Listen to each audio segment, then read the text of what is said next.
Albus Dumbledore didn't seem to realize that he had just arrived in a street where everything from his name to his boots was unwelcome. He was busy rummaging in his cloak and looking for something, but he did seem to realize he was being watched, because he looked up suddenly at the cat, which was still staring at him from the other end of the street. For some reason, the sight of the cat seemed to amuse him. He chuckled and muttered, "I should have known." He found what he was looking for in his inside pocket. It seemed to be a silver cigarette lighter. He flicked it open, held it up in the air, and clicked it. The nearest street lamp went out with a little pop. He clicked it again. The next lamp flickered into darkness. 12 times he clicked the put-outer until the lights left on the whole street were two tiny pinpricks in the distance, which were the eyes of the cat watching him. If anyone looked out their window now, even beady-eyed Mrs. Dursley, they wouldn't have been able to see anything that was happening down on the pavement. Dumbledore slipped the put-outer back inside his cloak and set off down the street toward number 4, where he sat down on the wall next to the cat. He didn't look at it, but after a moment spoke to it. "Fancy seeing you here, Professor McGonagall." He turned to smile at the tabby, but it had gone. Instead, he was smiling at a rather severe-looking woman who was wearing square glasses exactly the shape of the markings the cat had around its eyes. She, too, was wearing a cloak, an emerald one. Her black hair was drawn into a tight bun. She looked distinctly ruffled. "How did you know it was me?" she asked. "My dear Professor, I've never seen a cat sit so stiffly." "You'd be stiff too if you'd been sitting on a brick wall all day," said Professor McGonagall. "All day, when you could have been celebrating?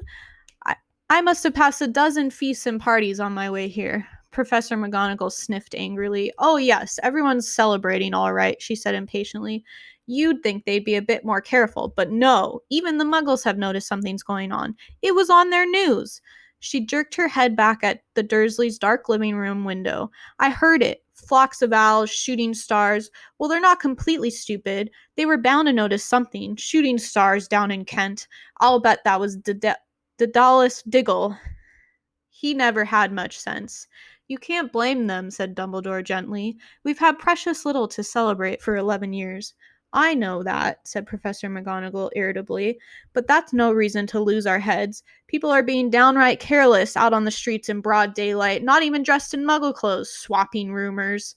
She threw a sharp sideways glance at Dumbledore here, as though hoping he was going to tell her something, but he didn't, so she went on. "A fine thing it would be if, on the very day you-know-who seems to have disappeared at last, the Muggles found out about us. I suppose he really has gone, Dumbledore." "It certainly seems so," said Dumbledore. "We have much to be thankful for. Would you care for a lemon drop?" "A what?" "A lemon drop. They're a kind of Muggle sweet I'm rather fond of." "No, thank you," said Professor McGonagall coldly, as though she didn't think this was the moment for lemon drops. "As I say, even if you know who has gone, my dear Professor, surely a sensible person like yourself can call him by his name. All this you-know-who nonsense. For 11 years I have been trying to persuade people to call him by his proper name. Voldemort." Professor McGonagall flinched, but Dumbledore, who was unsticking 2 lemon drops, seemed to not notice. "It all gets so confusing if we keep saying you-know-who. I have never seen any reason to be frightened of saying Voldemort's name." "I know you haven't," said Professor McGonagall, sounding half exasperated, half admiring. "But you're different. Everyone knows you're the only one you-know-who. All right, Voldemort was frightened of." "You flatter me," said Dumbledore calmly. "Voldemort had powers I will never have. Only because you're too, well, noble to use them. It's lucky it's dark. I haven't blushed so much since Madame Pomfrey told me she liked my new earmuffs." Professor McGonagall shot a sharp look at Dumbledore and said, "The owls are nothing next to the rumors that are flying around. You know what everyone's saying about why he's disappeared? About what finally stopped him?" It seemed that Professor McGonagall had reached the point she was most anxious to discuss. The real reason she had been waiting on a cold, hard wall all day, for neither as a cat nor as a woman had she fixed Dumbledore with such a piercing stare as she did now. It was plain that whatever everyone was saying, she was not going to believe it until Dumbledore told her it was true. Dumbledore, however, was choosing another lemon drop and did not answer. What they're saying, she pressed on, is that last night Voldemort turned up in Godric's Hollow. He went to find the Potters. The rumor is that Lily and James Potter are that they're dead. Dumbledore bowed his head. Professor McGonagall gasped. Lily and James, I can't believe it. I didn't want to believe it. Oh, Albus. Dumbledore reached out and patted her on the shoulder. I know, he said heavily. Professor McGonagall's voice trembled as she went on. That's not all. They're saying he tried to kill the Potter's son, Harry, but he couldn't. He couldn't kill that little boy. No one knows why or how, but they're saying that when he couldn't kill Harry Potter, Voldemort's powers somehow broke, and that's why he's gone. Dumbledore nodded glumly. It's true, faltered Professor McGonagall. After all he's done, all the people he's killed, he couldn't kill a little boy? It's just astounding. Of all the things to stop him, but how in the name in heaven did Harry survive? We can only guess, said Dumbledore. We may never know. Professor McGonagall pulled out a lace handkerchief and dabbed at her eyes beneath her spectacles.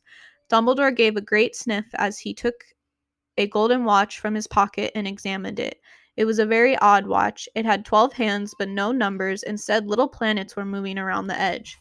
It must have made sense to Dumbledore, though, because he put it back in his pocket and said, Hagrid's late. I suppose it was he who told you I'd be here, by the way.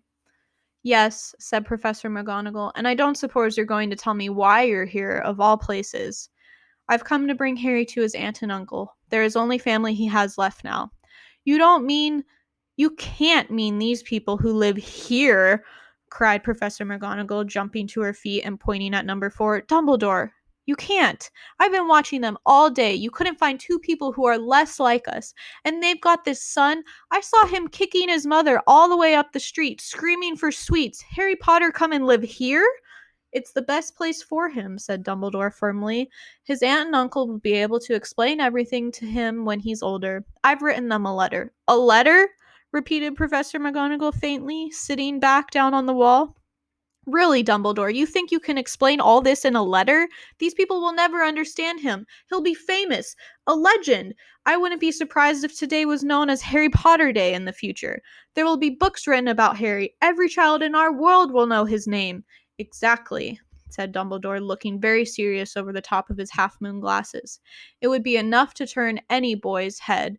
Famous before he can walk and talk, famous for something he won't even remember. Can't you see how much better off he'll be growing up away from all that until he's ready to take it?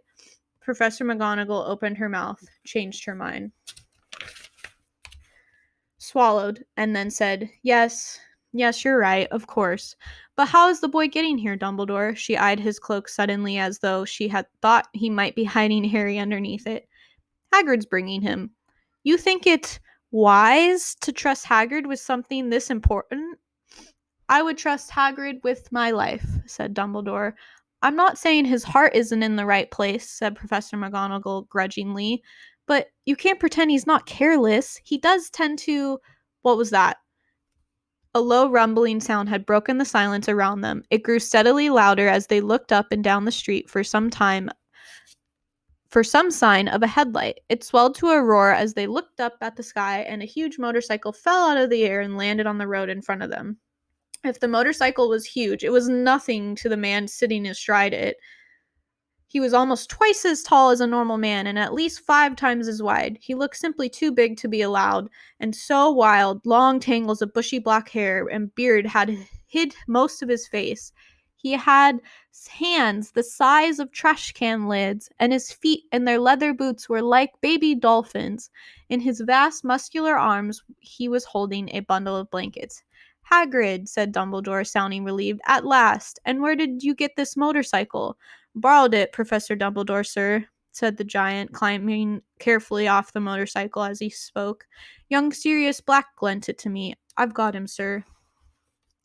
No problems, were there? No, sir. House was almost destroyed, but I got him out all right before the muggles started swarming around. He fell asleep as we was flying over Bristol. Dumbledore and Professor McGonagall bent forward over the bundle of blankets. Inside, just visible, was a baby boy fast asleep. Under a tuft of jet black hair over his forehead, they could see a curiously shaped cut, like a bolt of lightning. "Is that where?" whispered Professor McGonagall. "Yes," said Dumbledore. "He'll have that scar forever." "Couldn't you do something about it, Dumbledore?" "Even if I could, I wouldn't. Scars can come in handy. I have one myself above my left knee that is a perfect map of London underground. Well, give him here, Hagrid. We'd better get this over with." Dumbledore took Harry in his arms, turned toward the Dursleys' house. Could I say goodbye to him, sir?" asked Hagrid. He bent his great shaggy head over Harry and gave him what must have been a very scratchy, whiskery kiss. Then suddenly Hagrid let out a howl like a wounded dog. "Shh!" hissed Professor McGonagall. "You'll wake up the Muggles." "Sorry," sobbed Hagrid, taking out a large spotted handkerchief and burying his face in it. "But I can't stand it. Lily and James dead. Ah, poor little Harry off to live with Muggles." "Yes, yes, it's all very sad, but get a grip on yourself, Hagrid, or we'll be found," Professor McGonagall whispered, patting Hagrid gingerly on the arm as Dumbledore stepped over the low garden wall and walked to the front door. He laid Harry gently on the doorstep and took a letter out of his cloak, tucked it inside Harry's blankets, and then came back to the other two. For a full minute, the three of them stood and looked at the little bundle. Hagrid's shoulders shook, Professor McGonagall blinked furiously, and the twinkling light that usually shone from Dumbledore's eyes seemed to have gone out. "Well," said Dumbledore finally, "that's that. We've no business staying here. We may as well go and join the celebrations." "Yeah," said Hagrid in a muffled voice. "I'd best get this spike bat away. Good night, Professor McGonagall, Professor Dumbledore, sir." Wiping his streaming eyes on his jacket sleeve, Hagrid swung himself onto the motorcycle and kicked the engine into life. With a roar, it rose into the air and off into the night. "I shall see you soon, I expect, Professor McGonagall," said Dumbledore, nodding to her. Professor McGonagall blew her nose in reply. Dumbledore turned and walked down back the street.